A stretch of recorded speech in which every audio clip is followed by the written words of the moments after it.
So, Horror Movie Month has come to an end, and I just wanted to talk about the films that we watched on my birthday, Halloween.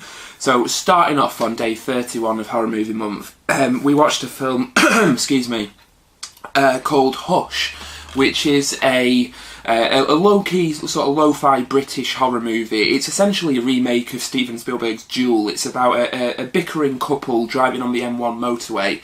They encounter a truck driver who is less than desirable, and a chase ensues. What I like about this movie is it's shot really well. It looks good. I mean, it's shot on digital, so certain shots look a bit dodgy at night, but for the most part, it looks really good. And also, I like the fact that with it being set in England, it is very English, and how the couple argues is very sort of realistic, so to speak. It actually does build tension quite well. It's only very short, it's about 90 minutes or less. So it's quite quick and dirty in and out very sort of quickly. So it doesn't outstay its welcome. The criticisms I have of this movie are that it's predictable. Every twist and turn along the way, and there are a couple of twists and turns, you can see coming a mile away.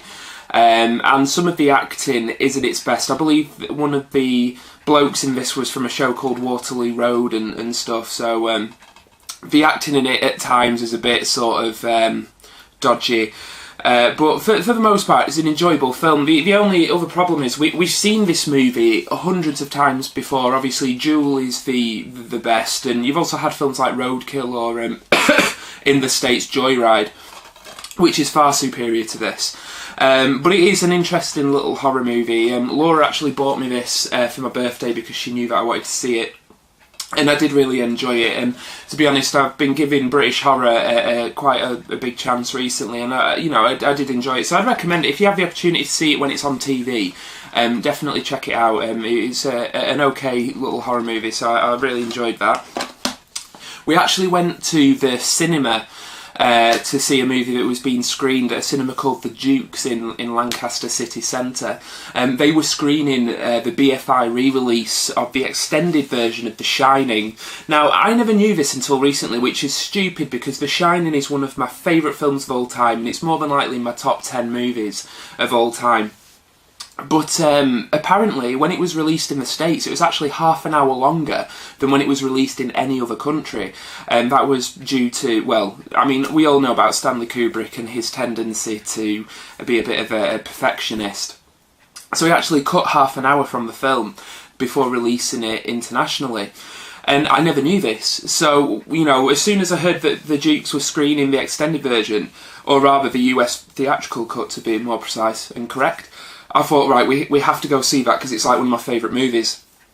So we did, and like I say, it's half an hour longer. A lot of stuff in there.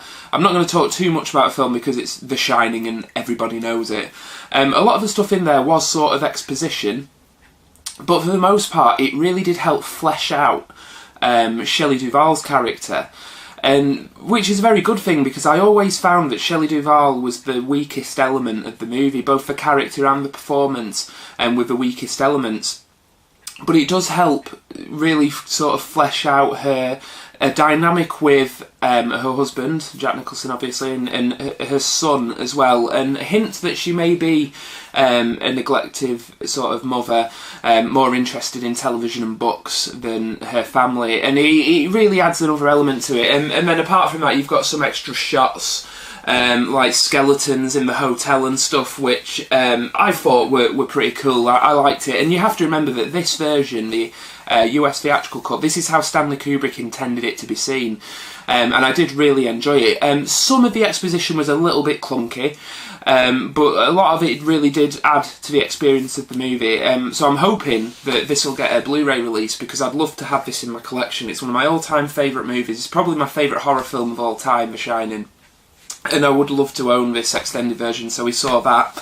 Then we came home quite late at night, and we watched Halloween, John Carpenter's original, none of that Rob Zombie stuff. You won't find any of that here. We watched Halloween, the John Carpenter one. Obviously follows the character of Laurie Strode, played by Jamie Lee Curtis, who falls victim to a serial killer called Michael Myers, who has recently escaped from a mental institution, returned to his hometown to wreak havoc, while being pursued by an overacting and very camp Donald Pleasence, who is brilliant in everything. Halloween is fantastic. It literally is. It basically helped define the slasher genre. So, excuse me. That Psycho created. So Psycho really created the slasher genre along with Peeping Tom. And then, you know, a few years later, Halloween comes out and helps really mould it into something else. It's a cornerstone of horror. It's absolutely fantastic. It looks great on Blu-ray, and what I love about this movie is the way it's shot and directed. I mean, it's shot with massive wide shots, with Michael Myers will be stood somewhere in the frame, and it has a great use of mise-en-scène, which, to be honest, is coming back now in recent horror movies, I've noticed. But it uses mise-en-scène to great effect. It is actually still creepy in a way.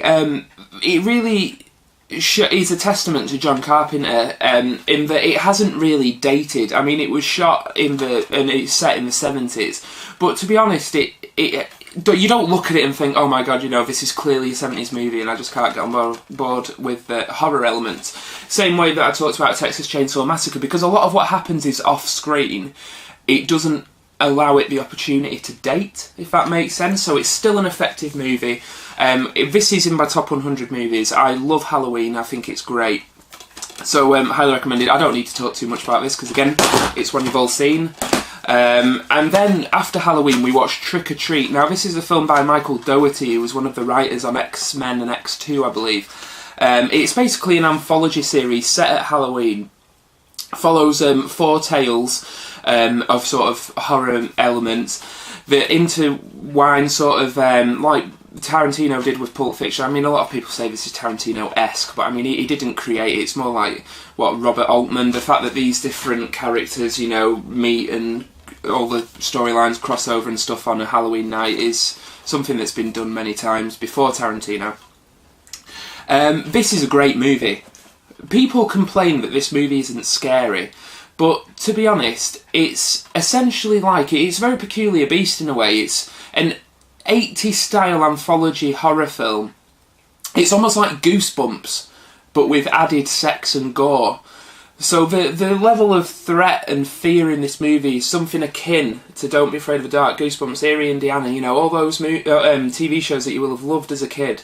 You know, it's very similar in tone to those, but it's full of gore and stuff. It's a really peculiar beast. I think the reason that this sat on the shelf at Warner Brothers for so long, because it was made like a few years ago and they didn't release it until a couple of years ago, is that they didn't know what the audience for it would be. And I can kind of get that. But I love this movie. This is a horror movie tailored to me, because I grew up watching stuff like Eerie, Indiana, Don't Be Afraid of the Dark, Goosebumps, and then it also enjoyed stuff like Creepshow in the 80s, the horror anthologies that came out in the 80s, which were on video in the 90s, which was when I was growing up. So this is a movie really tailored to my taste, so to speak, and I really love it. Standout aspects of it are essentially Dylan Baker playing a principal who is essentially not only a serial killer but just has some really strange problems. You've also got Brian Cox being terrorised by Sam, which is this character here on the front cover. The whole third act of this movie is Brian Cox in essentially a remake of Evil Dead 2. It's awesome. I love this movie. Plus, it's 79 minutes long, so like when we got back on Halloween, we watched Halloween and then this, and it didn't take up too much time. 90 minutes, 70 minutes. It was great. A great little double bill. I do this every Halloween now. I didn't do it last year because I was in the States, but for the last few years, double bill of Halloween and Trick or Treat on Halloween night doesn't get much better. So that's what we watched on Halloween. Now, I just want to take the opportunity to really thank everybody who's been watching these videos and rating, commenting, subscribing. I do really, really appreciate it. You made it worth doing, because essentially, while it doesn't sound like it'd be very taxing watching you know, 31 days of horror movies. I've watched far more than 31 because I've done a few marathons and stuff. It does become taxing in a way because, you know, even when you're not in the mood for a horror film, you find yourself having to put one in.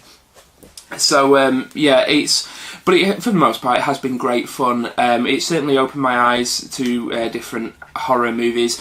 I use this as an opportunity not just to watch the classics like Evil Dead and The Exorcist and all the rest of it, because those are movies that we've all seen so many times that there'd be no point in, you know, really making a video about them. So I really took the opportunity to watch some stuff that is a bit more sort of left field, you know, like the remake of the Crazies that not many people are crazy about, so to speak, but I love also movies I haven't seen like The Pact, or little movies that people may not have heard of like Absentia, which really need to be seen because they're brilliant. So I've really enjoyed doing this, and I'll be doing the same next year, and I would also like to maybe do a week or 2 weeks of Christmas movies at some point in December. I think that'd be quite interesting. So thanks again guys, please rate, comment and subscribe, I really appreciate it, and I'll see you in the next video. Bye bye.